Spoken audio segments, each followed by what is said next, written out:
Hello, everybody. This is Barry Johnson, and welcome back to another edition of Studio Talk. I get asked this question a lot in my videos, and that question is, "Hey, Barry, what video gear are you using to record your videos?" So I thought today I'd kind of spend a moment and just talk about that for those that are interested in it. I first got into doing videography when the pandemic started because, like many people, I was out of work and didn't have anything else to do, and so I tried filming this little Jeep show that we did, and I learned a lot about videography and that whole process because I pretty much did that every day.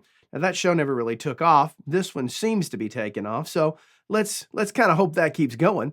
So let's talk about the gear that I use. First of all, this is the second video I put out recording on this brand new lens I've got here, and that is the Sigma 40 millimeter DGN-DN art lens for the Sony mount. And I'm recording this on a Sony a7 III that's mounted in a small rig cage that enables me to attach other peripherals to it. I happen to use a Manfrotto tripod, an outstanding tripod. I think I paid $300 or $400 for that one. And then it's got a fluid head, a videography's fluid head on top. And then I have various connection points coming out of that tripod head. Sometimes you'll see me look over. Historically, I'd been using a 27-inch monitor to be able to see what the camera sees so that I can look at myself. So oftentimes when you see me look off camera like I am right now, I tend to be looking at the monitor that I use to just kind of check my focus and other things. But I recently, as of last week, purchased, and I'm looking at it right now, an Atomos Ninja 5 field recorder slash monitor. Now, this is an outstanding unit. I can't believe I've operated this long without it. And what that does for me is, one, enables me to get to see what the camera is seeing. So obviously I've got an LCD image down there that shows what the camera is seeing, but it also gives me the ability to connect an SSD drive to the back of it and record directly to it versus a card in my camera. And so that enables me to record for longer at any given time, but more importantly, it saves data transfer time because obviously transferring between an SSD and an SD card are much different. It's much faster on an SSD, as well as this gives me the ability to record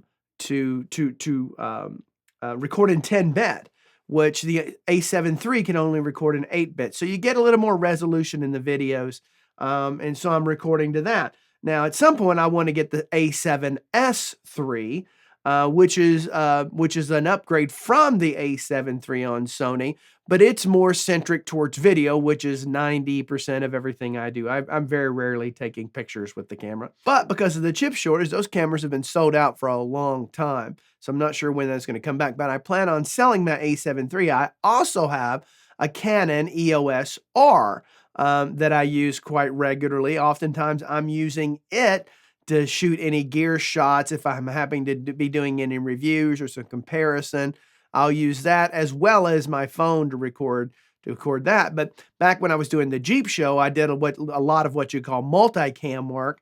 And multicam, just basically you're shooting multiple camera angles at the same time and then lining all of those up in your editing software. For me, happens to be Final Cut Pro.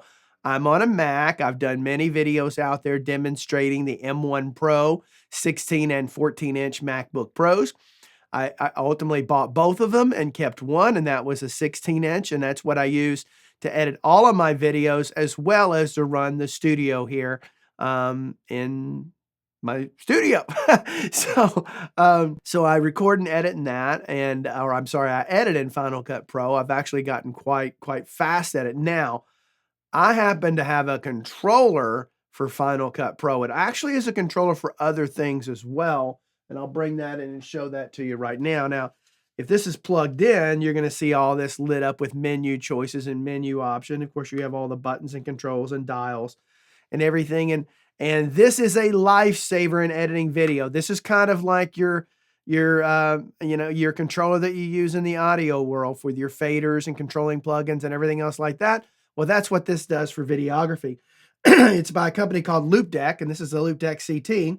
It's about $500, and this is the most valuable piece of gear to my workflow in videography that I own. And if it were to get lost or damaged or stolen, God forbid, it would be the very first thing I would immediately go out and buy. Now, what's also really cool about this is I can control a boatload of things in Pro Tools, and this actually works concurrent with my D command back there when I'm in Pro Tools. So I can customize this to do all the Pro Tools shortcuts that I want. It's fully customizable, but there you can download other profiles that other people have created for it. And it is a lifesaver. I love it. I love it. Love it. So one of the things you'll notice about trying to capture a good quality image, the number one thing that you need is a high quality lens like this Sigma 40 millimeter that I'm recording on right now. Now that lens is normally, I want to think around $1,400. And they came out with a sale just right around Christmas and had it knocked down to $780, something like that. And so I pounced on it and bought it. I've been wanting it for a long time. Did I need this new lens? No, I didn't need it. It is a better, it's a what you call a prime lens, which basically means it doesn't zoom in or zoom out. That's what a prime lens. And what a prime lens does for you is it enables you to film and take pictures at a much lower aperture. Now, that may be cornbread English to you, or you may not understand what that is, so I'll try to put that in cornbread English. Aperture is just the amount of light that the lens can allow into the sensor, all right? And so you'll notice on a camera as you're changing your aperture, what it's doing is closing those blades, and the more it closes, the less light that is coming in. So for me to be able to get what's called bokeh or bokeh in the background, and that is the out of focus area behind me. Now I can actually dial this down and get that way, way more out of focus if I want, but I want you guys to be able to see some of it. So I raise my aperture up somewhat.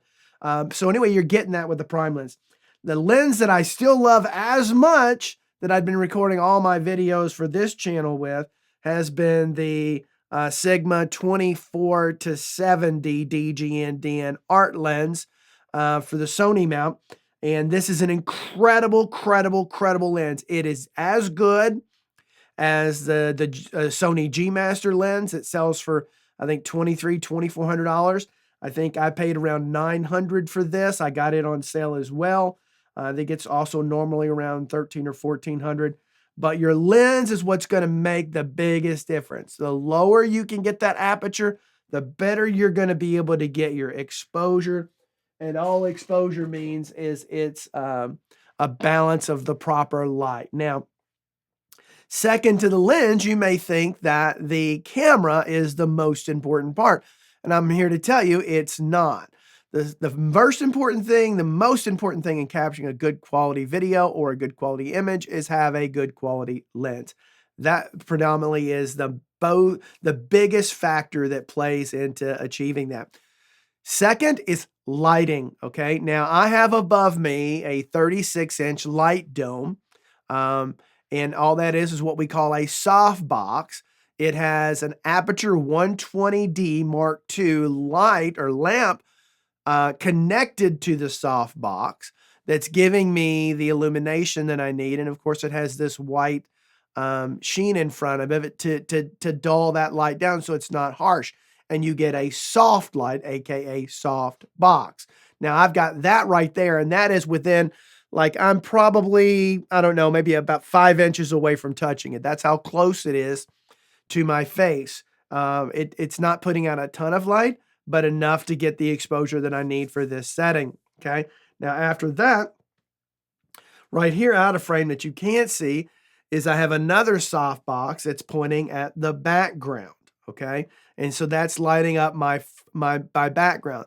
The softbox in front of me is lighting the foreground, being me, and that's lighting the background. Now, if I turn over, and if you were to look up there, there's another softbox that's hovering above the console back there that's pointed slightly ever bits back towards me, giving me what you call the hair light, okay? And so, which I don't have any, but that helps get the separation between me, the subject, and the background. So those are the components that come into play. You don't have to have super expensive lights like the one that's right here. I think it was a pair I got at Amazon for like $150 for 2 of them. I'm using one of them now. Now that back over there is an LED one, and it's capable of doing so much more. And I think I bought a pair of those for like $600. I'm using one of those there. And then the most expensive one is the Aperture 120D Mark II. With the softbox and the light, I think it's probably around $1,400. All right. So getting into this is not super cheap. You don't have to go this far into it to get started. I certainly was making great videos on the other channel that I started that didn't do so well. And I didn't have a lot of this back then. So I was shooting with much less expensive lenses and mainly using the cheaper lights. So, all right. So next up, you've got to deal with audio. And so this is an area where we should all do this. Now, you would think in here, excuse me for a second. I may cough a couple of times. New Year's Eve, I popped positive for COVID. So I got the Omicron. And so far for me, it's been like just a bad cold. And so I realized that I'm a lot more blessed than a lot of people when it comes to that. And I've done quite well with it. And I hope if you get it, you have a result similar to mine. And let's all keep our prayers and our thoughts out there for those who have a rough time with it and God forbid end up in the hospital. Okay, so let's move past that. So I'm feeling fine, by the way. Okay, so audio. So that you would think with all this, I got all these knee preamps, API preamps, I have pristine preamps on the carbon back there. I got all this great hardware. Do you know what I'm recording my audio to? It ain't the Pro Tools and it ain't even on the computer. I'm going to bend down here and pick it up. And now you can see it right there, okay? So if I put that closer by my face, it'll probably should be in more focus. And my screws are coming off up here. I need to order some more of those and screw that back down. But anyway, this is a field recorder. It is a Zoom, I think F6. I think that's the name of it. Yeah, Zoom F6. It can record 6 XLR mics at one time. It can be controlled via Bluetooth, powered by USB-C or AA batteries under here, or you can get the Sony battery mount that goes right in there, and it'll run all day on that battery charge, no problem. And so I'm coming out of this. I'm recording to this with a Sennheiser shotgun microphone. And I learned a long time ago, obviously quality microphones mean a lot. I was using a lesser expensive Rode before. And so now I'm using that Sennheiser and I'm getting much better results. So anyway, this is my field recorder. This happens to record directly to an SD card here on the back, but I'm also coming line out of this into the line in of the Atomos Ninja 5. And that is also recording the audio. Now, this is the first time I've actually tried that, will be today. Typically, I would take 2 separate files, but I'm going to see how well that works. Set this down here without pulling any of these cables out. And I'm going to see how well that works. And so, so what else? I think you see, hang on just a second. Let me grab a couple of things. You can see this light back over here. Okay. I can't believe I just walked in front of all that light. You can see there's an LCD back there that I also use if I'm happen to be sitting at the computer and I need a front light coming down towards me. I'm getting some of it from over top. Remember that one I said that's over top of the console? Then I get that one just to soften things out somewhat because I don't want to move this big 36-inch softbox over to there each time I record over there. And then I have some tabletop mounts for my cameras. I happen to use a lot of the Triad Orbit gear here. That's what's holding my mic stand. It's what's holding my it's what's the light is mounted to the wall off of it. This 36-inch soft dome is coming down. It's being held by that. I'm kind of looking around at it. I've got an arm coming off the tripod that holds my Atomos field recorder or monitor and video recorder, as well as coming out to do that. Now I also have another monitor back over there that's on Triad. I use a lot of Triad Orbit, so I have some of that stuff mounted too. I don't know if you can see back over there, but I'm pointing at the Canon EOS R back over there. Let me grab that real quick. You can see what I'm talking about. I have another video out there showing the Triad Orbit stuff, but here you can see where I've kind of got it. Oops, Don't twist around them in there, camera. I've got it mounted to this mounting plate. And then, of course, all you have to do is just pull that out of there if you want to take it out. And then just push it back in to lock it in there. Obviously, tighten that up somewhat. But you can see that is the Canon EOS R.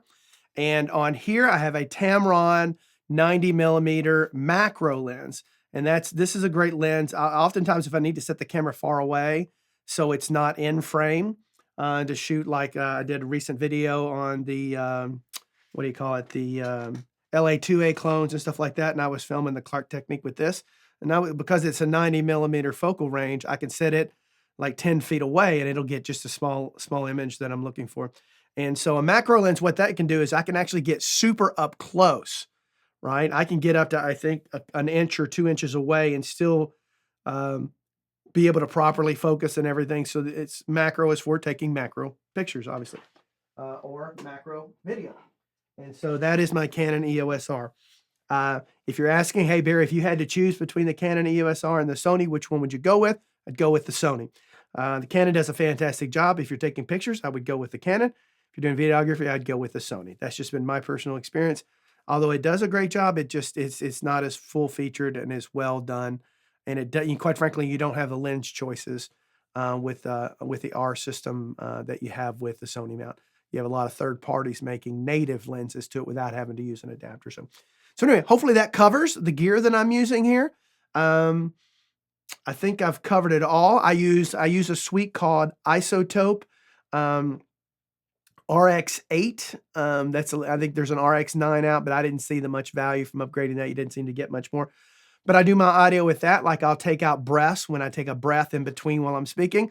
I'll de-breath that. Oftentimes, if the AC or something comes kicking on while I'm recording, I may go in there and do some voice noise reduction and get that out. Oftentimes, I'll EQ my voice a little bit within that. It's a little bit easier doing it there than it is once you get it in Final Cut Pro. And so I edit a lot of that way. And so that is a very beneficial suite of plugins if you're doing videography work. It does a great job. Actually, the Waves NS1 does a fantastic job of cleaning up dialogue audio. Very, very, very good job. I love that plugin too. And I don't normally say a lot of great things about Waves, but that one I absolutely love. And so check it out if you're doing this. So it's a relatively inexpensive. You can get like 29 bucks and you can't beat what it does for $29. The Isotope stuff goes on sale quite frequently, and so you can get that down. I also do have obviously backup batteries for everything that I have. I have a dedicated multi-port USB charger that I keep all that stuff plugged into. And obviously I have a lot of hard drives back over there because videography takes up a lot of files. I still haven't decided if it's worth it keeping all of these old files from my previous videos or not. I've never really gone back to any of them, so I probably just need to stop wasting my time keeping that footage. But anyway, I'll figure all that out. So if you like the things I talk about on this channel, and if you're interested in finding out more about what I do around here, again, normally I'm talking about audio gear in the studio, not necessarily so much about the videography stuff, but I thought I'd put this out there because I've had some updates. I'd done a video before, kind of similar to this one, but I thought I'd give it a little bit more detail this go around. So hopefully that answers your questions. If you have any questions about my experience getting going in YouTube, feel free to ask those in comments. I'll do the best I can to answer them. I've had trials and failures with YouTube, and I've had trials and fairly moderate success so far with this particular channel. So, it's hard to say what's going to, get popular and take off, but you never know. Maybe you'll be that next famous YouTuber. So anyway, I hope all of you having a great day. Again, don't forget to hit that like, subscribe, that notification bell really helps me grow the channel. I got about 80 some odd videos out there, probably pushing 90 at this point. Go watch some of them, go check them out. Tell me what you think in there. I cover a lot of different subjects on project studios and how to get the most and make the most out of investing your money into your studio and things like that. So anyway, go check all that out. So until next time, I hope every one of you have a freaking happy recording day. Bye-bye. I'll see you later. Okay. Why are you still here? You can go now. All right.